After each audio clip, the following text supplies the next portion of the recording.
you know, it's a project where a lot of Germans in, so we try to keep the schedule. Yeah. Although this is now the speech recognition part, so it might be that we try to mess up this whole thing now. Yeah. So let's see what happens. Okay. What we are reporting now is work on ASR in the context of aging. 3 people will present. Number 1, it's me. Then Puyang will say something on speaker age mismatches, if speaker age mismatches model age, and then we will also have some slides on the problem if we could predict the future of a speaker in terms of models. Yeah. So first, let's start with the baseline system. The point is, before we started this project here, we didn't know exactly which type of data we have to deal with, so we decided to go for a very robust system that we can adapt quickly to different setups. And we also knew that we have non-native speakers potentially, and it could be variation of channels and these kind of things. So we decided to go for a broadcast news system because it's giving all these different conditions and you can quickly adapt them to different corpora. So we rebuilt the total system. So we have a new feature extraction, new training, new decoding. It's all based on given JHU, HDK, Hub4 recipes. It's a 1-pass trigram system with crossword triphones. It's running in 7 times real time on the Hub4 development 96 task and is giving their state-of-the-art baseline performance. What we also did is, to show this here, we made sure that we don't have problems in the decoding with the pruning. So we made experiments that we are running really on a safe point with respect to the beamwidth of the decoder. Before I continue, let's define some terminology because we have several projects here in the workshop and people report all the time on error rates, but sometimes you don't know what people are talking about. So number 1 is when we talk about error rates throughout these presentations, the next 3 ones, it's word error. Yeah. Number 2, when we talk about likelihoods or log probabilities or so, it's all the time log posterior probability or posterior probability. So it's including acoustic model and language model. Yeah. MLR adaptation is a well-known notion. When we talk about adaptation, we mean supervised adaptation because we do these age experiments, so we have a development set where we can make a supervised adaptation too. Yeah? An age chunk is just a piece of data which contains speaker data which have a similar age, so speakers which have a similar age. Yeah? And we have partitioned this, the data into, in principle, into 6 chunks from young to old. Yeah? Then there is a notion which is random chunk. This means we take randomly data from different ages and mix them. Yeah? So the random chunks contains data just from different ages of a speaker or from different speakers and so on. Okay? Then we have 3 different adaptation types. We have the age adaptation versus the speaker adaptation versus the gender adaptation. Age adaptation means we adapt to a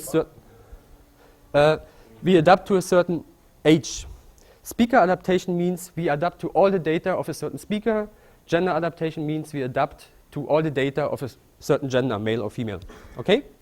And the final notion that we use is model age. This means this is the average age of the data. It's the average age of the speakers that provide the data for the certain age chunk. Yeah? So it's clear, I would say. Good. The British Queen Corpus, Elmar said already a lot about this, and I will also not play sound files, so we have done this already. This is a division in dev and eval. So we have these 6 age chunks from 26 to 31 is one chunk. The last one is from 72 to 76. You see that the perplexities are, well, okay, yeah, and there's not a high variability in the perplexities. The number of words is almost equal. It was a big problem to, sort the data in a way that you have the same amount of words, yeah? And the same on the eval data. And you see that's comparable, also that the age chunks are comparable on the def and on the eval data. Good, I said already supervised MLR adaptation on the development set. Okay, first results. take the hub4 models and decode on the queen and do nothing else. Just take the plain hub4 models.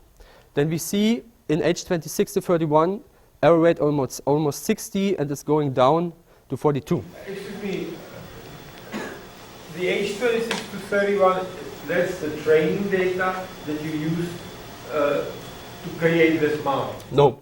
We use the broadcast news training data, created a model, and tested on the data of age 26 to 31. In the Florida data? No, we are on the queen. The queen. Oh, the queen. The queen. Yeah. Yeah. So take data from the queen. So she's 26 to 31 years old, and test on these data. Yeah. But she's not involved in the training or anything. Not in this thing. No. No. Yeah. But she proves the age.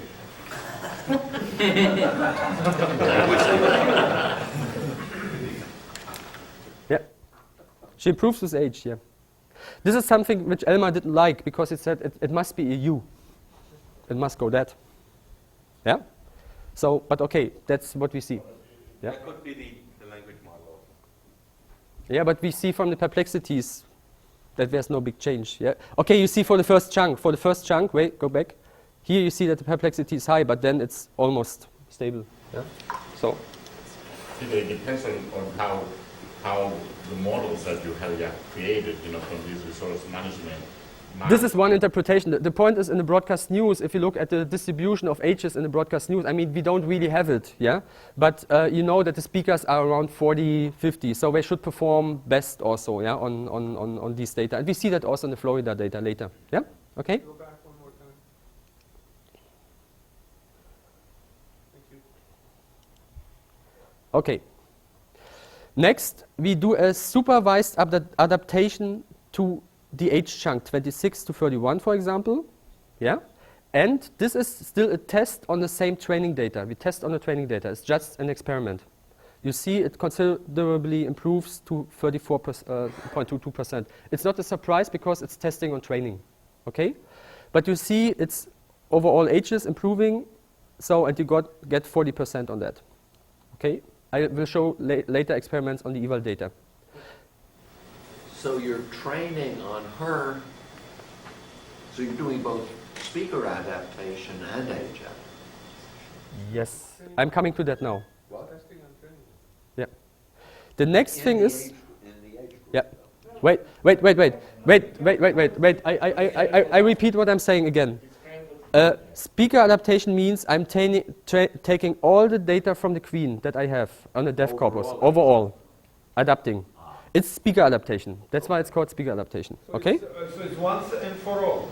Yeah. In other words, the system is the same. Exactly.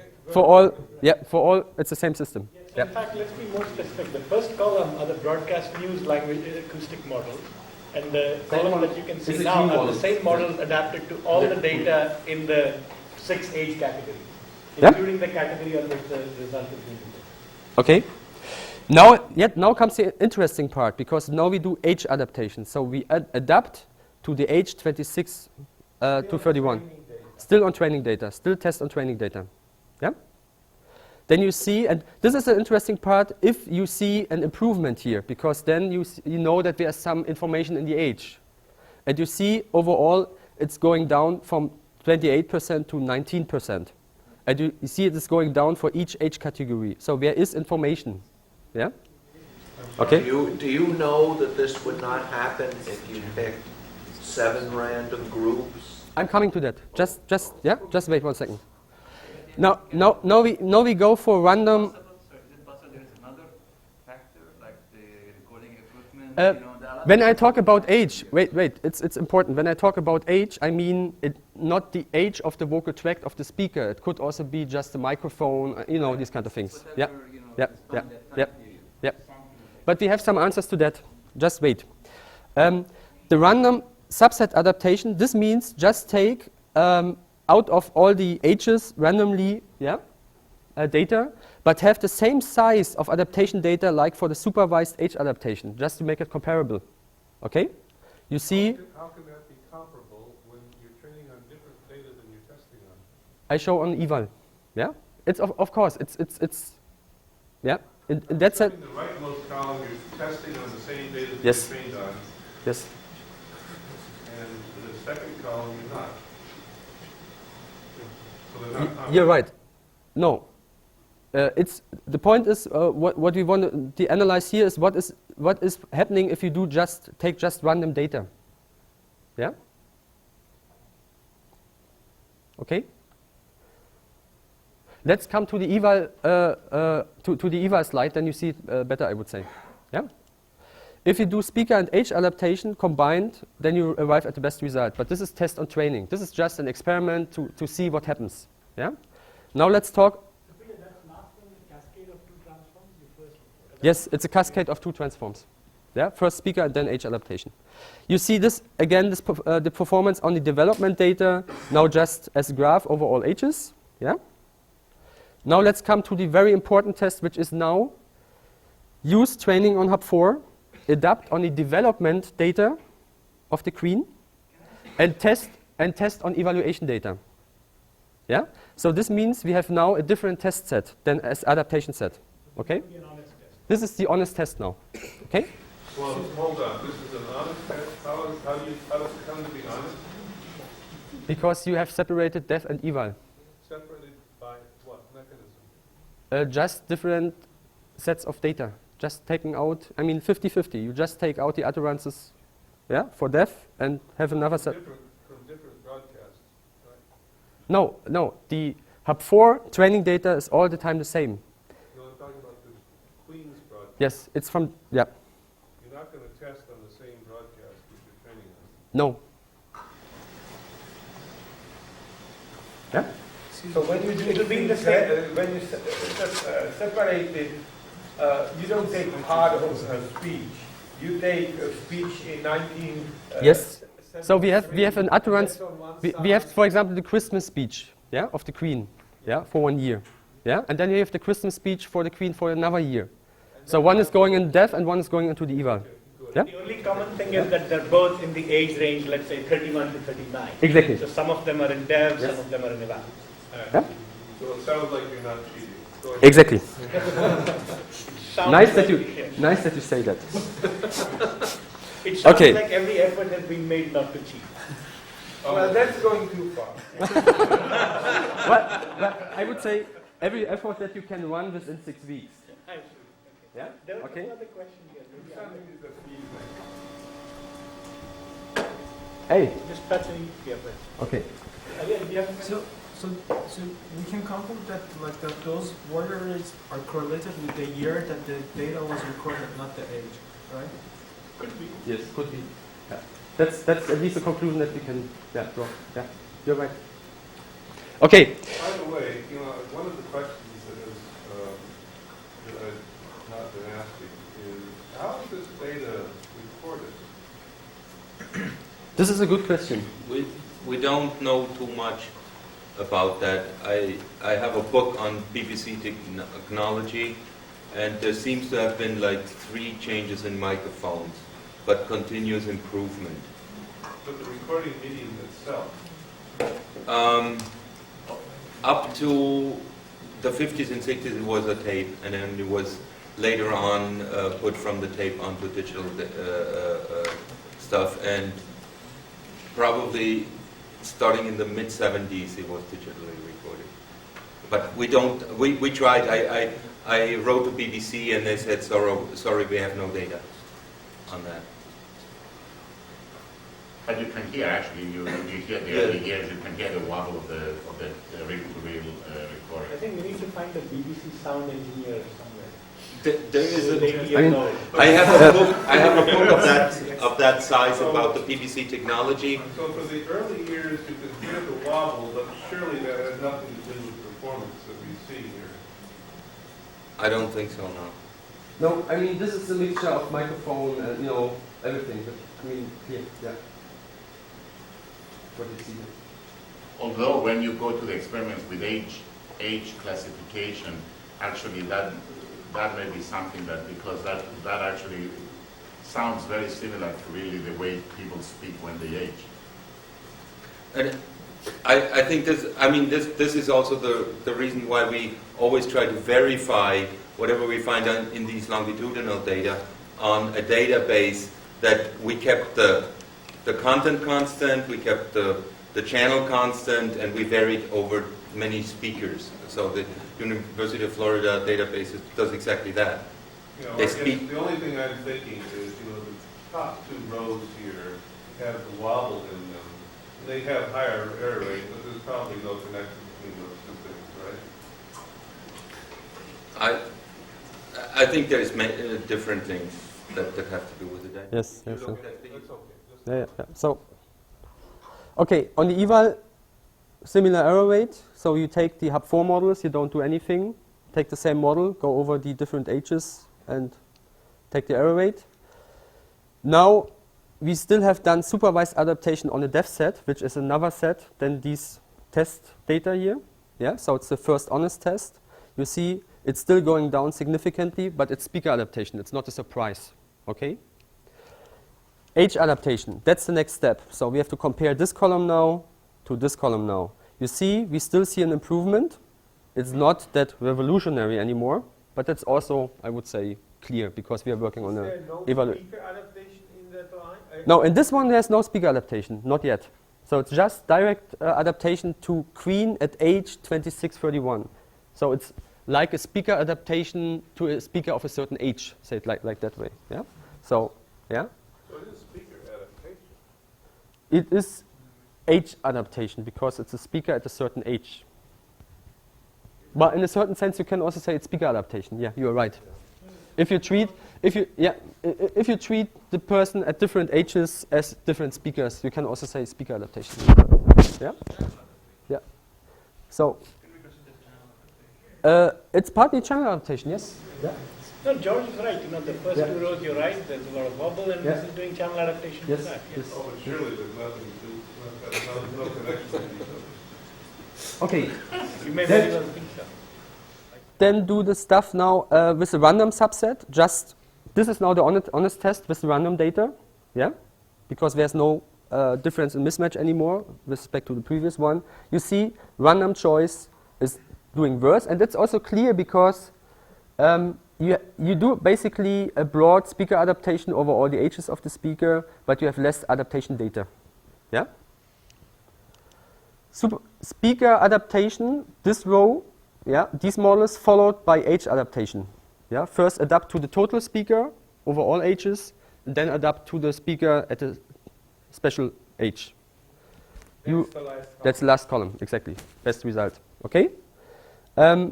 If you look at this in a graphical way, then you see it's going down over the ages, and you see improvements from no adapt over random over speaker over age over speaker plus age adaptation.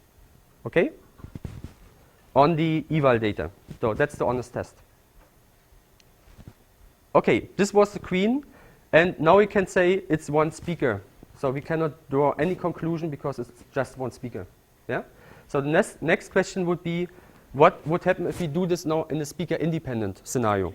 Yeah? I should repeat what George is saying. We cannot draw strong conclusions both because it's only one speaker and because we could very well be just compensating for the recording conditions. You're right. Yeah, it's clear. It's fair. Yeah, It's fair. Yeah, very well it's fair. doing it, and at Yeah, this point, you're right. You're right. take the position that At this point, you're right.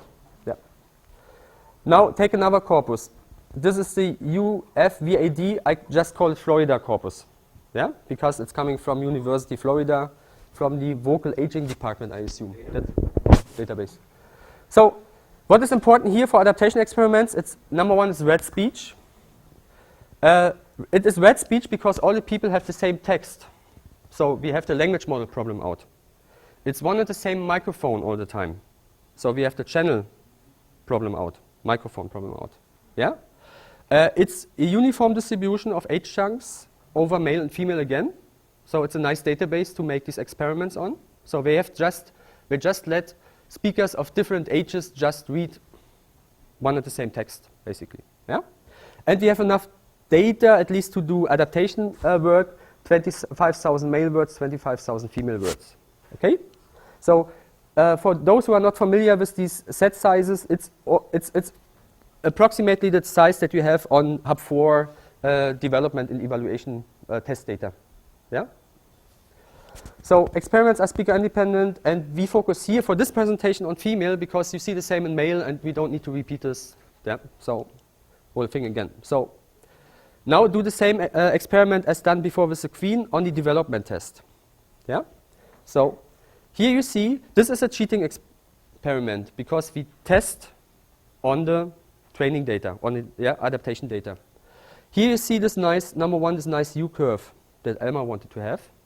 Yeah? So, okay. You see it's going down the error rate for no adapted models, and it's going up when the age increases. With a random subset adaptation, this is basically gender, no. Is this gender? Yeah, no. This is gender adaptation, basically. Also, the random subset is just a smaller subset of the gender. The blue one here is the real gender adaptation. So you see the difference from gender independent to gender dependent, and it's also a kind of channel compensation between the Hub 4 and the Florida corpus. Yeah? This is Florida. Speaker independent. So the top blue line again is just your vanilla broadcast news model, and then the cyan light blue line is the broadcast news models adapted to all the male all the female speech. Yeah? So again, it could be gender, it could also be the recording conditions. Yes, exactly. That's what I say. Yeah, but It's here the recording conditions are the same. No, they're the same, but they may be different from broadcast news. because we start with broadcast news models. But it wouldn't show an age. Yeah, there's Yep. the age component. Yeah. I'm saying, no, it changes in Florida also. You know, but this is data collected over there. Right. This is data collected. This is only people age, not the machine. Because they collected data over a period of 2 years. Peter, what was the cheating part? The cheating part is, You said it was a cheating experiment. the cheating part is that we are testing on the same set that we have adapted on. Okay? But you're going to show us non-cheating, right? Hmm?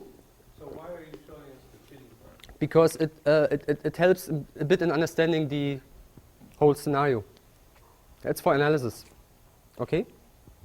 So you see, here you see that there's something in with age, yeah, because you see this jump from gender adaptation to age adaptation, yeah, and you see gender and age adaptation is improving. Now let's go for the non-cheating part. This is a non-cheating experiment, the real test, yeah.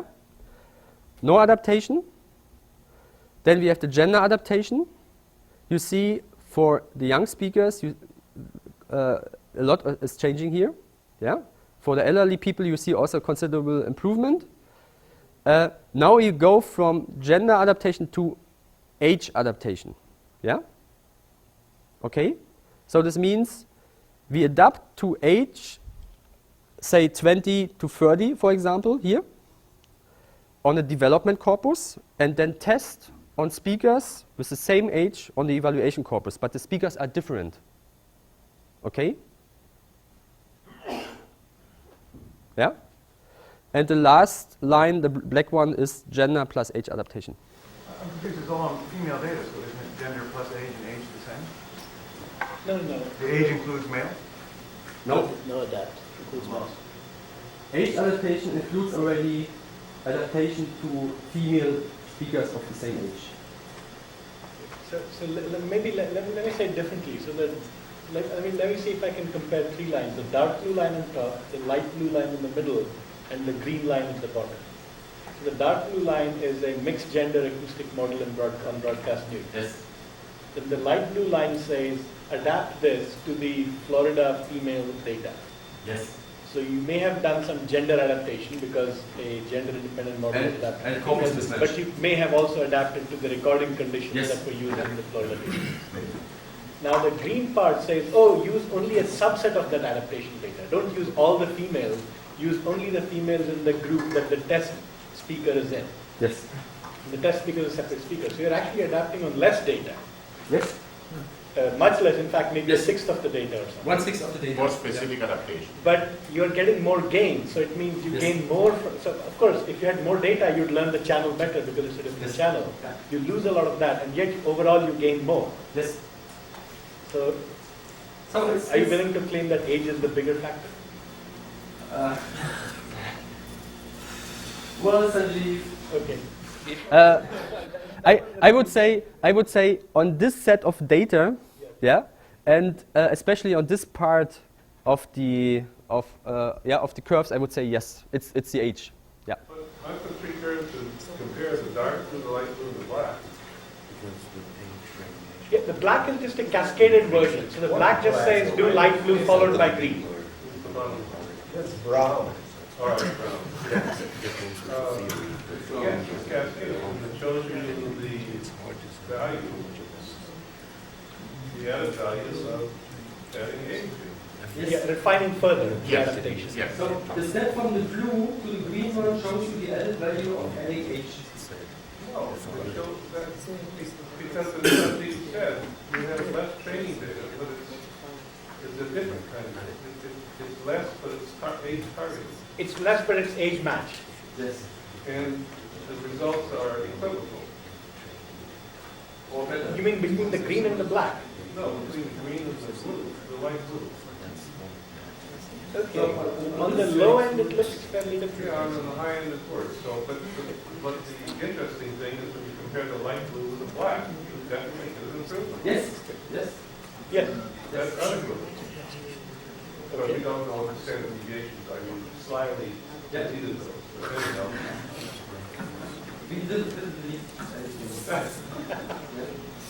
The point is we didn't have the time to do. Yeah. Okay. So this is basically the key findings that we have. Then we have made one more experiment because what we do here is in the test we already assume that we know how old the speakers are. Yes, because we have defined age chunks. Okay. So, but what is it now if we don't know how old the speakers are? Yeah. So what we do is, this is by the way the table for that. What we do it, and you see it's nothing deleted. We take 6 models and run them competitively on each utterance. Take the model which has the best score or the best likelihood. Yeah, it's like with vocal tract normalization. Yeah, and take this one then as the recognizer output. Yeah, it's an unsupervised method, yeah, of selecting age, the right age model. And we arrive at 43.33%, which is the same as we would know the age. That is the right one. Okay. Can I ask, maybe, these are ordinary state-of-the-art recognizers, right? Yes. Consequently, they have nothing to do with the previous lectures that you gave us. In other No. words, Has nothing to do with DMC. No. Or anything, No. vocal tract. Yep. Yeah, exactly. Yeah, it has Yep. nothing to do with that. Yeah. There is a value on having, I guess you guys can give this slide. There is a value on having the prior work done because, I mean, he's using 3 groups of age, you know, young, old, whatever. I mean, the question, why 3, why not 4, why not 5, and how do you break out the groups, you know? Based on their data now, we can go back and see what is the right...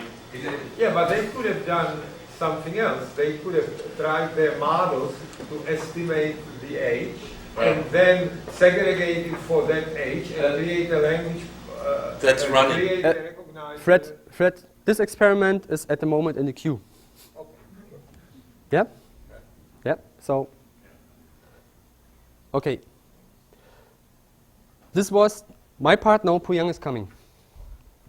And I promise we mess up the time, and we did. So. Yeah, like Peter introduced, I'm going to talk about the what happens if the speaker age is different from the model age. Namely, the model is adapted to a different age group as the speaker's own. So I'm going to start with one very interesting experiment that we did. So here we have 6 models. so adapted to each of the 6 H chunks. And what Peter did is going through the test corpus. I'm sorry. Going through the test corpus, utterance by utterance, and simply pick the model that gives the best likelihood. So here's another experiment. What if we decode this group of data using the 6 different models? And here is the per frame log probability that we get. As you can see, that the best probability appear when the adaptation is done to the same age period. And if you inspect more carefully, it's actually a monotonic trend. So you go away from the diagonal, the likelihood get worse. Isn't the validated? Yeah, it's in the validation data. But it's on the queen. So the model is adapted to some speech in the 26 to 31 year age group. Yeah.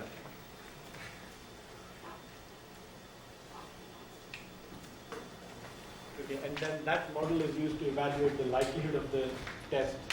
Around 26 to 31. And the test data happens to be in the 26 to 31 age group, then you get a likelihood of 63.2 bias Yes. per frame. If you had adapted the models to a different age group, 40 to 46, then your test data log likelihood for the 26 to 31 speech would have been minus 64. Yeah. Yeah. So if you look at, okay, you can look at the rest of the table. So the trend is very clear. And it is almost always that, actually the best performance always appear at the diagonal. And the monotonic trend is also very obvious. There are a few exceptions, but the trend is very clear. So in this table, the darker the number gets, the worse the likelihood is. So, and we also made a, so this is actually, we actually summarized what we have found in this table with a law, the posterior probability, decreased monotonically with age distance between model age and speaker age.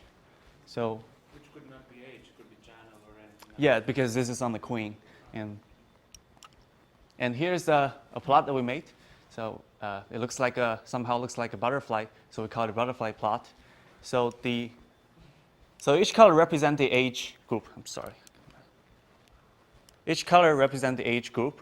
So basically, it is a per year analysis of the table that we've shown before. So each curve is 1 year. The x coordinate is the difference between the model age and the speaker age. And the y-axis is a decrease of log likelihood. So all the likelihood is subtracted by the group from group result. So it's a per speaker analysis of the experiment that we ran before. As you can see that as you go away from the diagonal, the age distance increases, the log likelihood decreases. Okay, we have a few outliers, but I think the trend is very clear. Okay, continue. So Sanjeev also suggested that we should also look at the word error rate. So here is the first row. So as we expected, best word error rate appeared when the adaptation is done to the same age period. So you go away from the diagonal, the error rate decreases monotonically. And the rest of the table, it is still very clear. Because the red numbers have the optimal word error rate. The darker it gets, the worse the error rate gets. Okay, this will be the second law. So the error rate increases monotonically with age distance between model age and speaker age. Okay. Isn't that true for almost any kind of adaptation? No, the fact that it's monotonic with age is actually informative, right? I don't understand why. Yeah, because if it was the recording condition, one would believe it's more random. I see. One would believe. The point is the monotonic part. Yeah. That is decrease is clear, but Right. it's monotonic. It's the monotonic part that's And there's surprising. something else which was somewhat surprising because we thought that if the recording technology is getting better, then we would see a trend in one direction but not in the other. But this holds across. Yeah. Maybe it's different effects, but that's That's the lesser thing, yeah. So okay, this will be the butterfly plot for word error rate. Does not look as nice, but the trend is still the same. We have outliers, but it's still that going away from the true age, the word error rate increases. So let's go to the next slide. So this one we also we're quite aware for the Queen experiment. There's a big channel issue over here. So we tried this on the Florida data corpus. So this is experiment that we done when the adaptation is female deaf, cheating experiment, decoding. It's cross-decoding on the same female deaf. As you can see here, the trend is the same. So one can think, sorry, of the likelihood score as a phone-dependent score, you know, to describe age difference. Yeah, it's an average. That's what's happening in an unsupervised way.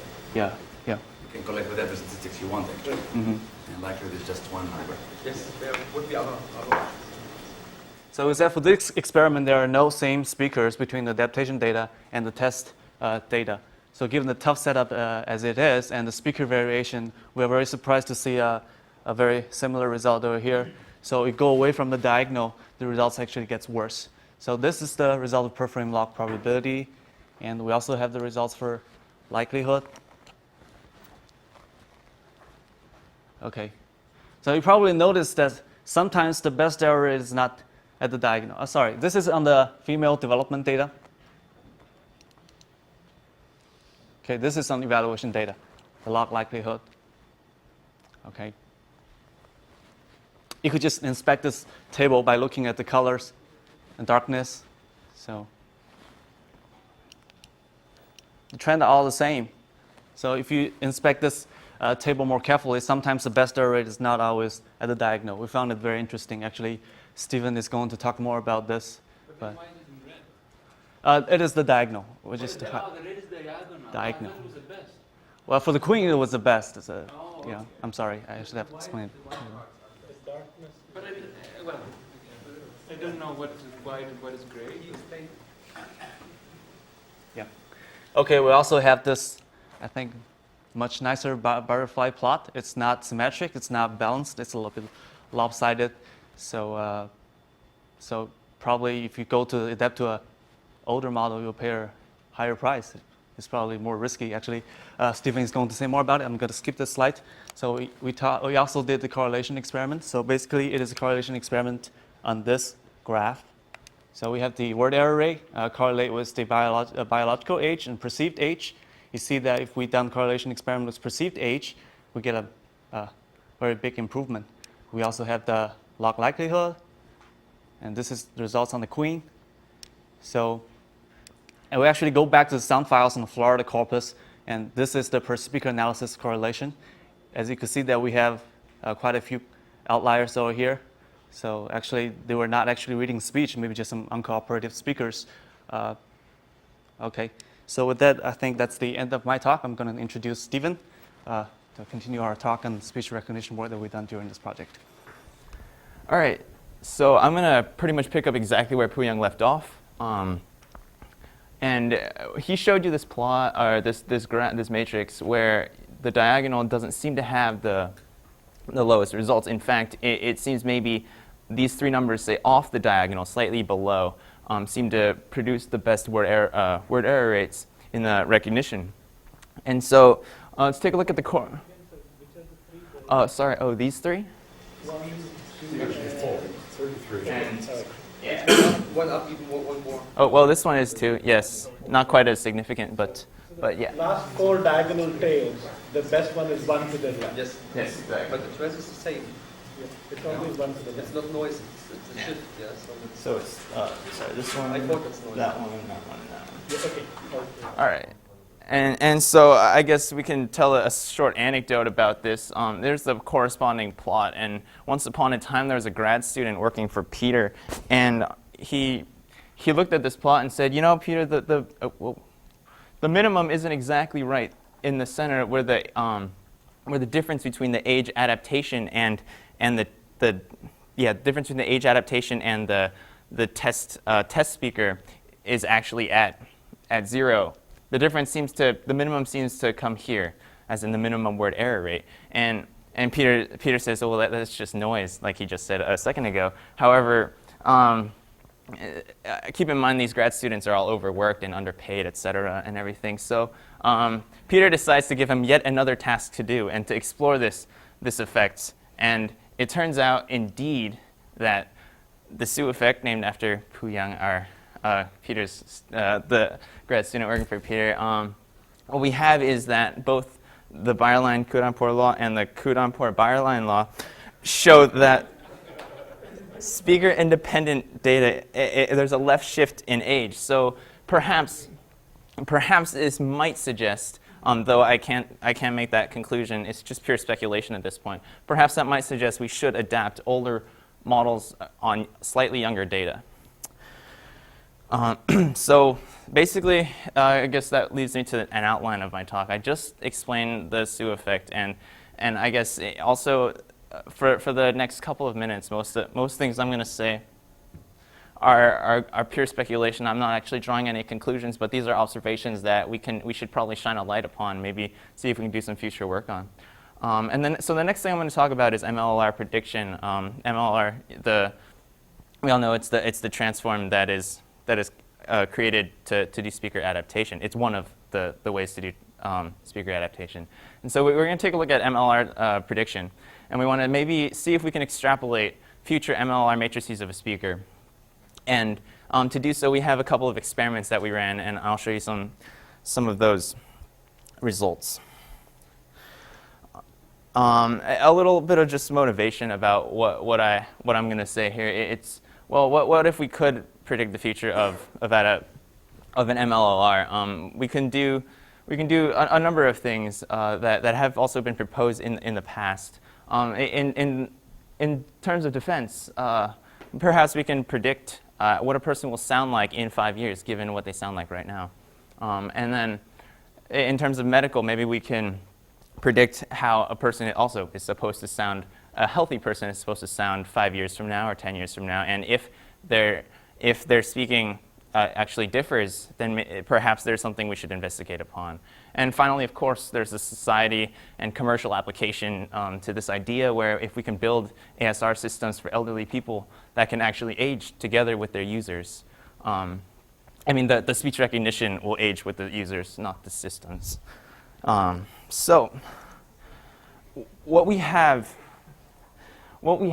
is an interpolated age. I just said that we were looking perhaps to extrapolate what a person might sound like given a recording now. Maybe we can extrapolate what they'll sound like 5 or 10 years from now. And so, well, before we can extrapolate, of course, we need to be able to interpolate. And so we wanted to take a look at this. So if we adapt to age, if we adapt a speaker on a test utterance, if we adapt the speaker to his own age group, we get an error rate of 36.65. We get these falling error rates, yeah.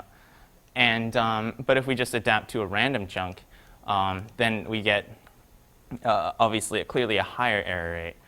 So what happens if we don't actually have data for this particular age group? Suppose we have a speaker who is obviously between the age of 31 and 39. However, all we have is data for, say, a little younger, from a group a little younger than he is, or her, and data from a group that's older than the current speaker. And so we try this, and we want to see if we adapt to the neighboring chunks of data, given that current speaker, neighboring age chunks, can we actually achieve similar error rates as if we adapted on that exact chunk? And I guess we see that it actually works. If we only adapt to a younger, if we adapt to younger or older, we get the results seen here and there. However, with this interpolation, perhaps we can say that well, these error rates are very similar to if we just adapted to the exact age group of the speaker in this test utterance. So, are you keeping the amount of adaptation data the same?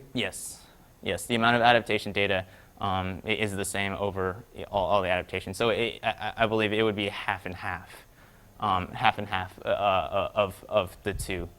And this perhaps suggests maybe the possibility of within neighboring age chunks, we can say this might suggest a first order interpolation is possible in this fashion. Right now, this is data interpolation. You take data from the two neighboring groups and mix them and adapt to that.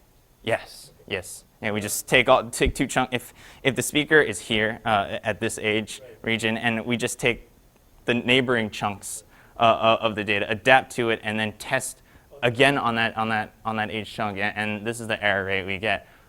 So yes, yeah, and so for now we can say interpolation seems to be, have potential. And yes, either one individually at this point. Yeah, we must reserve judgment, I guess, because this is all on the Queen single speaker. You know, we haven't expanded, but this is what we have come up with so far. Now the next idea, moving on to the second part, is the MLR matrix. Now this is a sort of a heat map of the MLR matrix, 39 by 39. This here would be the 0, 0 element, and this will be 39, 39 in terms of the indices. And so a couple of things. This is just the adaptation over all the ages of the Queen. So this is all the ages of the Queen. Just put it all in one big chunk, super chunk, and then adapt to it. So is this only mean adaptation? Sorry? Is this only mean adaptation? Yes, that's true. Yes. Of the means of the Gauss, that's what I mean. This means of the Gauss. And it is constrained? It's MLR. It's just MLR. It is constrained MLR? No, it's model plain No, MLR. Plain MLR. Plain. Yeah. What I mean is that you're using a single matrix for all the Gaussians. You don't have a per component. It's Gaussian. one global matrix. Yes. All right. Single global matrix. No, but there are various. Yep. Yeah.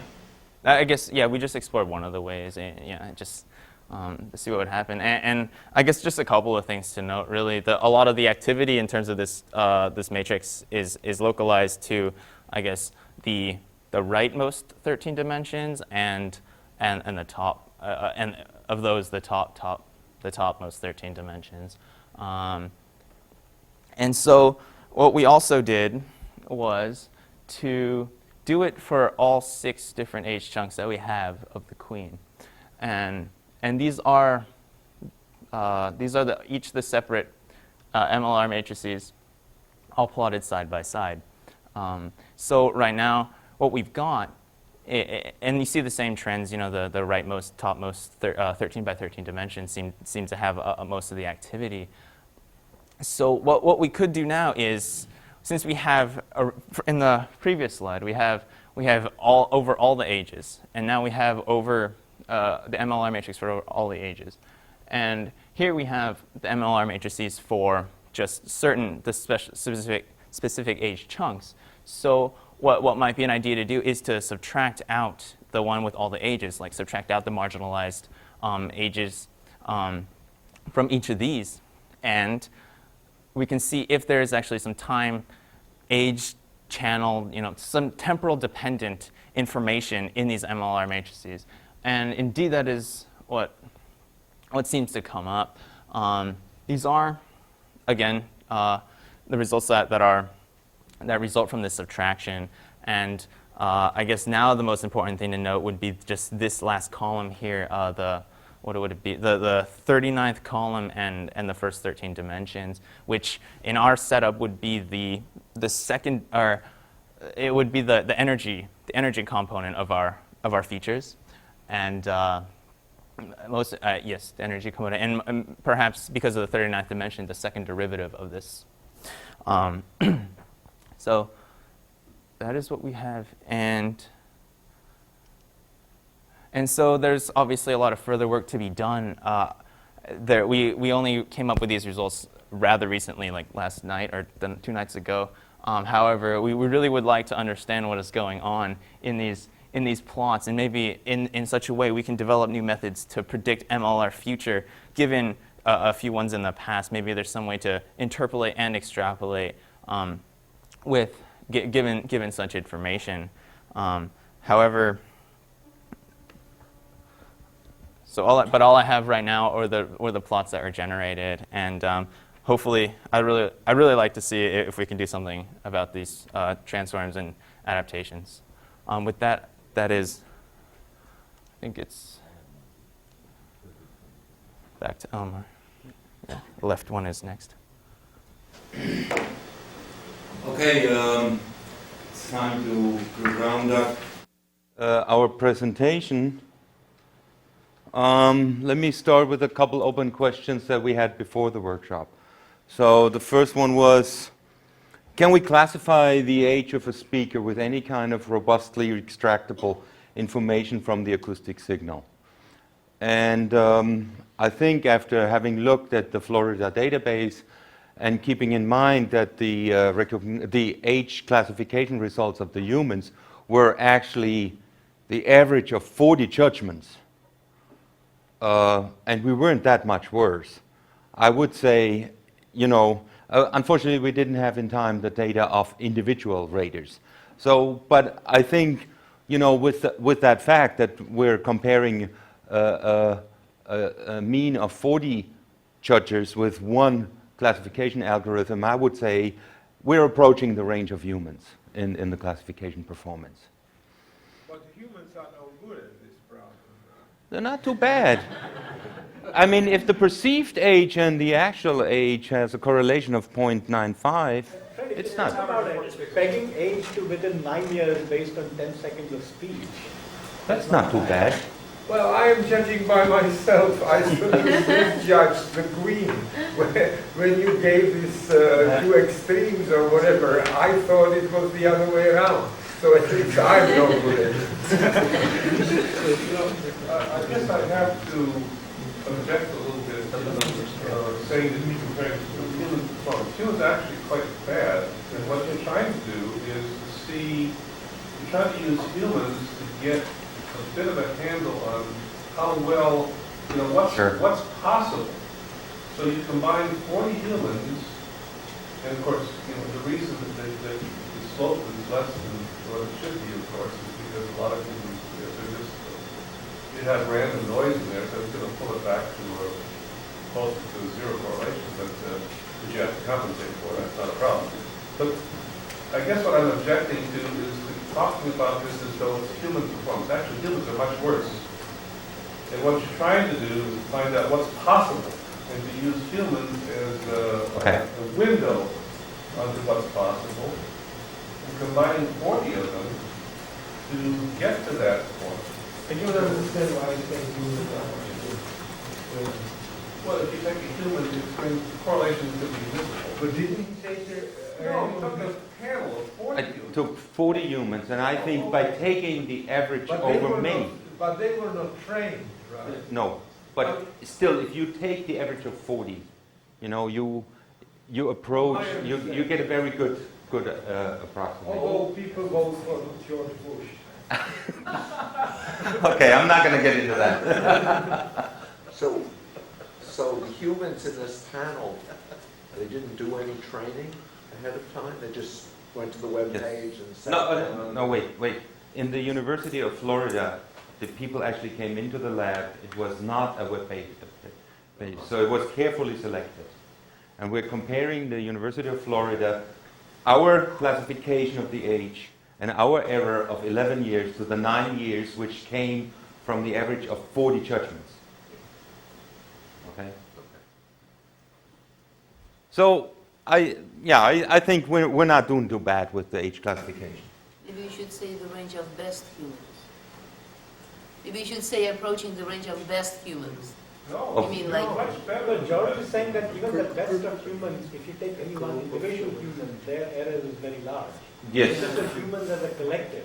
Okay. Mixture. So I think we're being so I modest. don't know how to formulate it, so it's just exactly It's probably a little bit modest to say we're approaching it. Says what you... So, along those lines, are there people who are, Olympic grade age judges in your view? or is there not much variance?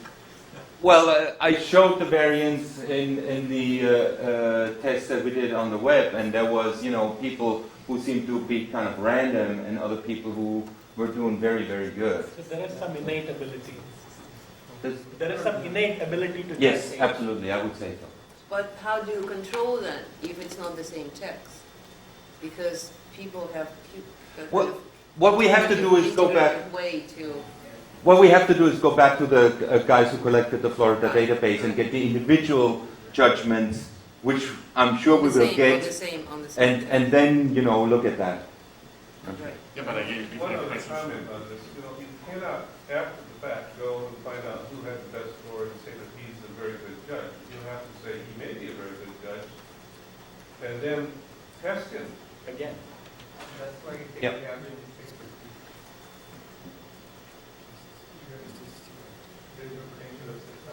6%. I think, I mean, it's a good thing to compare it with the average because the average really smoothes out individual stuff. And if you take the average is pretty good. Okay, so next question that was open. Can we find features that explain the change in the acoustic signal? I think we can say yes. The excitation parameter and the Maeda parameters show competitive performance. Better refined models are possible and should be done. They require more work and were out of the scope of the workshop. But, you know, questions like the inclusion of breathiness in the excitation would definitely improve the performance of these articulatory parameters. And also, so far, the excitation and the articulatory parameters have been optimized separately. So a combination of, in one step, optimizing the excitation and the transfer function will definitely show an improvement. Yeah, something like, I mean, we started out and say we will not, you know, will not restrict ourselves to articulatory parameters. We want to take any kind of features that we can get out of the signal to solve the task. So the question is, you know, anytime somebody does something, says, well, it's for a baseline use MFCCs, and they always turn out to be the best. So will they always be the best? Well, we can't really say that after the workshop. We use two databases. In the one database, the age was very, very highly correlated with the channel. In the other database, we took the channel out by using exactly one channel. And so, you know, in these channel, not mismatch of channel, MFCCs are always very good and hard to beat.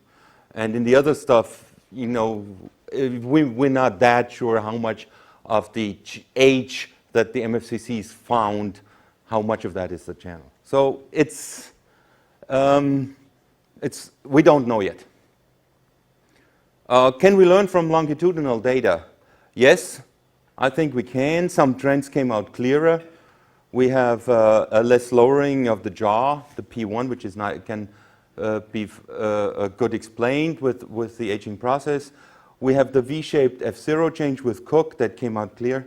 Some potentially influencing factors came up with the interpretation of the results, and I believe that the V-shaped speech rate of the queen, that she speaks faster and then slower. I think the right side, when she hits 60, the slowing is probably due to aging, and there's other influencing factors of her speaking faster from 1952 to when she hit 60 in 76. Excuse me, no.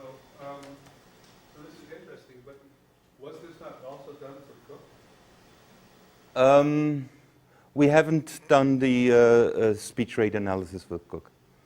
It's just for two. Yeah, I know. Yeah. Because it turned out you saw the same effect in both. With Cook, it was not the same. I mean, it was more spontaneous speech. So it's more difficult to compare with the Queen. It was one setup. It was always the same. And so we could look at the speech rate and compare it directly. With the others, with the more spontaneous stuff, we have to really make a more detailed analysis. And it's just a question of the time that we had during the workshop.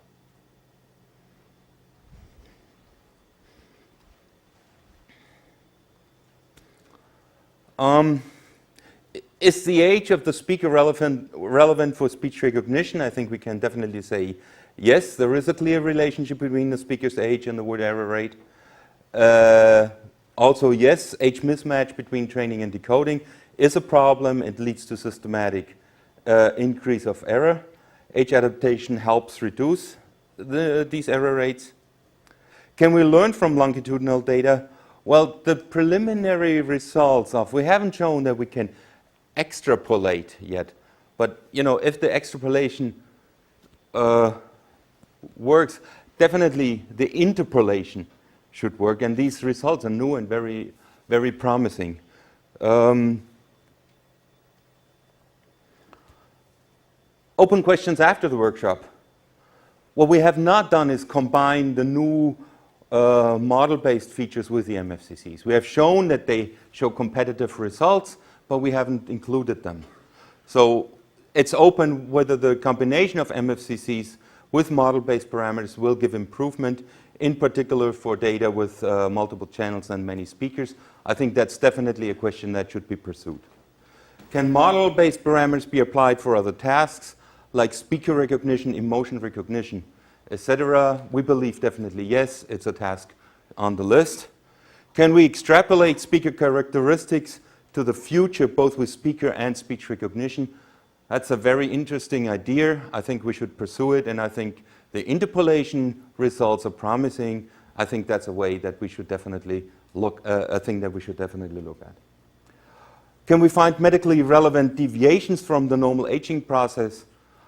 That's something that I'm very interested in. We're looking at data. We're going to collect data from people with starting mild cognitive impairment, and our colleagues in clinics, they say, some of them, they say, I listen to the guy, I know there's something going on. And, you know, I think if these people can do it, objective measurements will definitely be of a very, very great help. Can we utilize MRI and ultrasound imaging data? I think that these new imaging data can really help us, will form a new generation, so to speak, of base information from where to start these articulatory parameters. And I think if that is pursued, that we can make progress on that.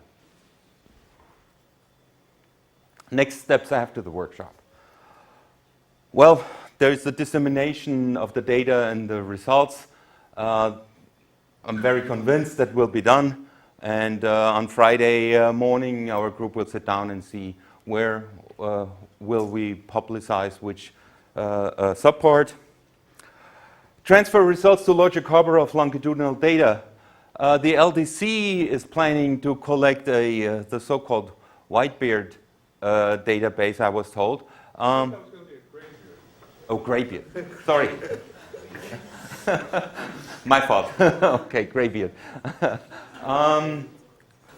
Anyway, collection of data from speakers that they had like 20 years ago. We have the same stuff in Germany. We also have speakers that we collected 20 years ago.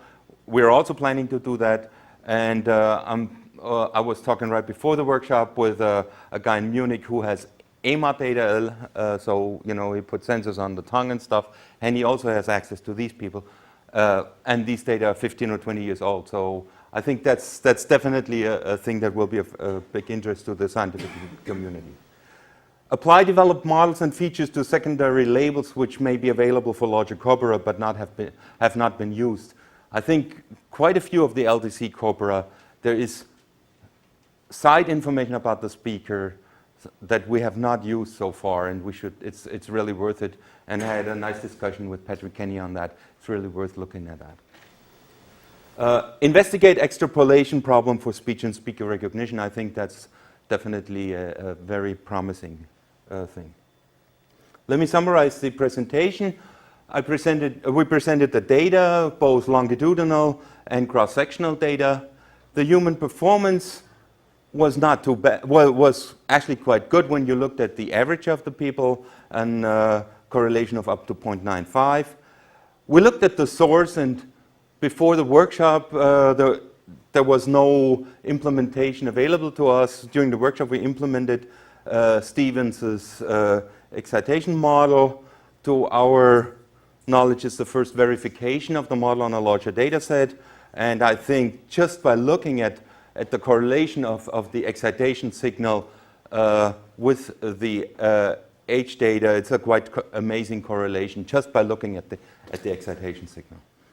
With the filter, we found some quite interpretable change of articulatory parameters with age. The parameters we used, acoustic and prosodic parameters in addition to these articulatory parameters, which helped us to predict the age, and we could predict it with a mean error rate of up to less than 8 years. And with the speech recognition, we got nice improvements based on age information leading to extrapolating methods. Let me quickly go through some acknowledgements. I would like to thank all the people who participated in the test, which came from the University of Erlangen, the university in Wildau near Berlin, Saarland University, MIT, University of California in Berkeley, Johns Hopkins, and some participants of the CLSP summer school. Also thanks to the Computing Resource Center in Wildau for providing access to the high-performance computing system. We'd like to thank very much Andreas Andreu for his continuous support and participation. Also, Sanjeev, thank you for your continuous support and participation. And the whole CLSP team for their hospitality and commitment. James Hornsberger provided us with the Florida data, and on a very short notice came up here and gave a great talk. John Harrington provided us with the Cook and Queen data, and I had quite a few fruitful discussions before the workshop with him. Maureen Stone gave us a very inspiring talk and said she's willing to provide us with the image data for research after the workshop. And finally, Alan Gorin, I would like to thank him for his input and advice during the preparation of the workshop. So, as a team leader, I would also like to stress I've had a super team. I've had great, gifted grads and undergrad students. Most people didn't know each other before the workshop, and it took no time, and we were a really good harmonic team. It was a great time. I really enjoyed being here. Thanks a lot.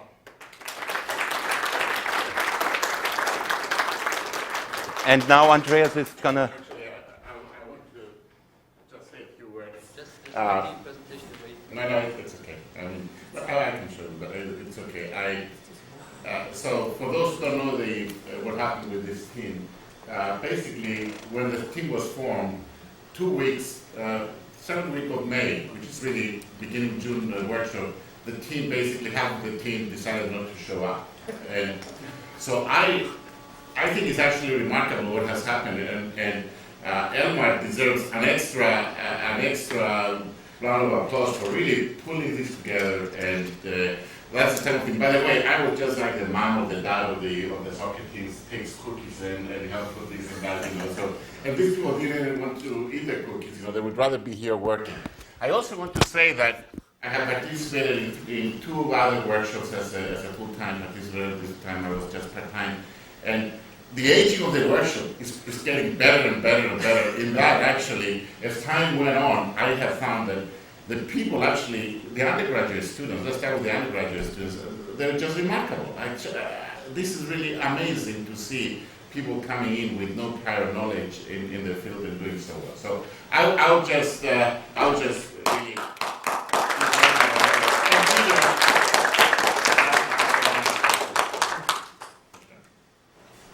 So there should be a discussion. Yep. Questions? So discuss. So it seems that there was significantly more age effect in the longitudinal data than in the cross-sectional data. Is that right? Well, there is definitely the speaker variability in the cross-sectional data. Now, let me say one thing, for instance. I'm talking about the speaker recognition results. Oh, the speech recognition results seem to be more dramatic in the longitudinal data than in the cross-sectional data. Point is, yes. Yeah. And so I'm suspecting that some of those results are due to things other than aging. In the longitudinal data, yes, because we assume that's the microphone, especially when the queen is young. I mean, that's very obvious. Yeah. Well, another aspect may actually be the language. Yes. Yes. Yeah. Yes. Absolutely. Absolutely. So, in fact, that would be my prime guess. Language is playing a factor. Yeah, there were perplexity numbers. Yeah. So that's why we but it goes beyond perplexity. It goes there could be some, for example, if, just as a simple example, if a particular set of words is used more frequently, then you're going to get more training data, more acoustic training data on those words that will have an impact on the error rate. I would say we see with perplexity that for the young age it's really different than for the older ages of the queen. But what we don't see with perplexities is if the way she's speaking, and that would be my suspicion, is changing over time. So her way of pronouncing things, her way of making pauses and all these kind of things, they are changing. And that you never see with perplexities, of course. Yeah. And listening to the data and you hear these things, yes. So the way a person speaks may change, and some of that may be due to aging, and some of it may be due to cultural or societal shifts, etc. Yeah, this is what I subsumed under societal change. So one of the conclusions of the project was also that it would be really, really important if we want to pursue this work on this aging, that we need a speaker-independent longitudinal corpus, where you have really a lot of speakers, but having the sound over a long period of time, which is of course difficult to get somehow. Yeah, but one could try to do something. Yeah. Also, the government changes, and it's the government which writes her speech. Yes. Yes. That's not so true. So George stole some of my thunder. I was going to ask whether, hate to suggest such a radical thing, but as a phonetician listened to it, I suspect there is drift in most speech over a period of 40 or 50 years. I mean, in my own family, dialects have changed, and they changed for various reasons. I can cite 3 different reasons in my own family, for example. And so that's in line with what was being suggested. You could listen to it and find out whether there is any evidence. Actually, this was done. There's an article on does the Queen really speak the Queen's English? Right. And which itself has changed. But what was shown in the literature was that she did actually went along with some of the changes, and with some she didn't. And a question like that is, I mean, there's things like the U fronting where the U is pronounced more forward and so. Echoing another thing that George was pointing to, did you look to see whether the same words cause errors? Do you make errors on the same words from beginning to end? Before you answer the question, you can bring back to the phonetics. I mean, Ava is, can I say you're a phonetician or kind of? Yeah. So maybe she can say what she thought. Was there a qualitative difference over the years? The one thing you pointed out with the dialect change or some sound changes, I couldn't pick up on that because it was just, I did listen to particular words over the years. You did listen? I did not. What I listened to was just the general impression of the speaking style and the way she was phrasing things and the way she read poems. But this is really highly, I mean, the Queen would be the best model for really someone that keeps it Yes, very... but the opinion of what RP is and its social cachet has changed Has radically changed over the last 50 radically. years. Absolutely. See, I come from New York City, and I have 5 brothers and sisters, and they've all gone different ways due to the fact that they've moved to other communities where New York English has different, what's the opposite of cachet? This takes place all over the place. In Germany, certainly after the war, in the United States. And those are things that you ought to look at anyway as possible sources. But they ought to show up in errors on the same or different words over time. Are the same words in error early and late if you have a large enough sample? So what you suggest is adaptation, some adaptation curves as a function of time would be, for a different word would not be this U-shaped, but would be more monotonic, you know. I mean, if you I'm not sure, because I think if the change were taking place in dialect drift, it would be much harder to measure using word array as an index. The study would be to check whether the trends in error rate have a underlying non-age related issue, namely that certain articulations have helped the recognizer over time or hurt it over time, and you could then try and subtract that out. I suppose it's a pretty blunt instrument to look for that kind of an effect. And there are a few words which I think she says Christmas in every speech. Yeah. And she probably says husband in every speech as well.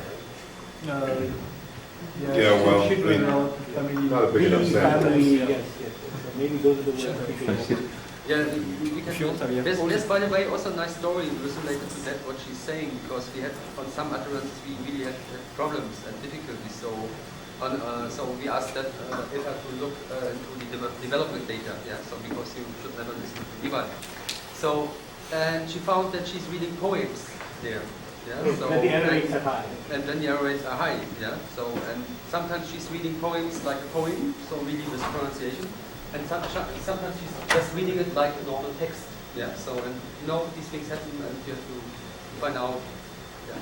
So what about out of vocabulary? Was that? That's not. That's we not didn't. a problem. We That's put the word in. We thought it was a problem, but it's not a problem. We have a very low OV rate.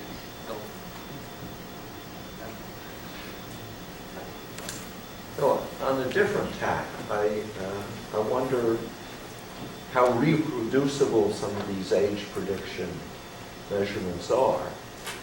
And one experiment, which I don't know if the Florida database can give you, because my impression is they only record each person once. Right.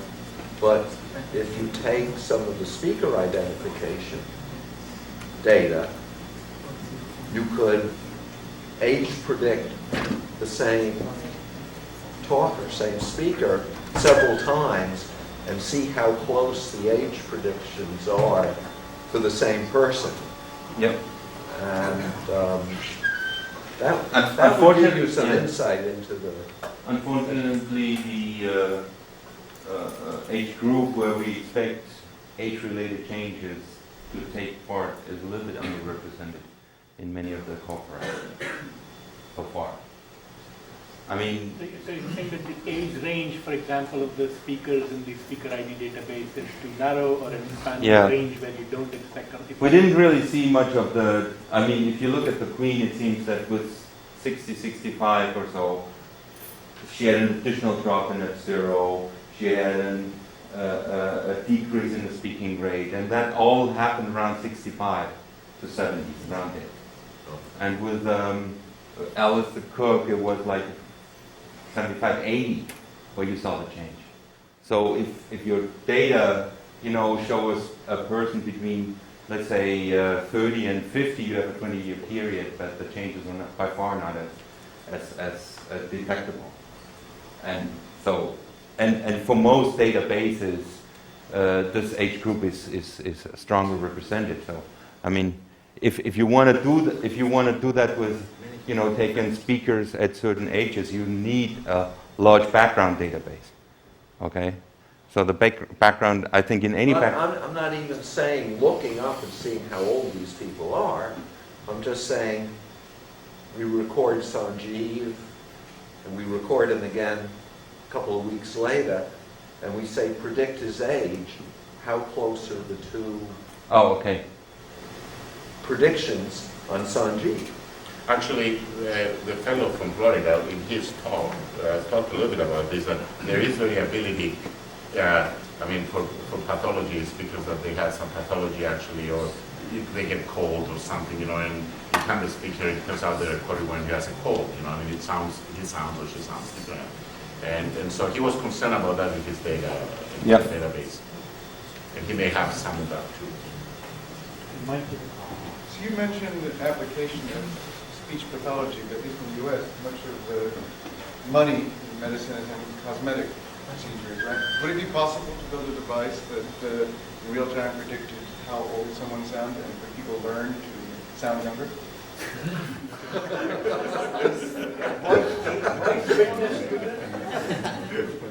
Okay, this is not a publication, so we're sitting here, so write a patent on that, and then we'll come. Already there was this talk by Maureen. They talked about this implant that they are producing, to change the... Yeah.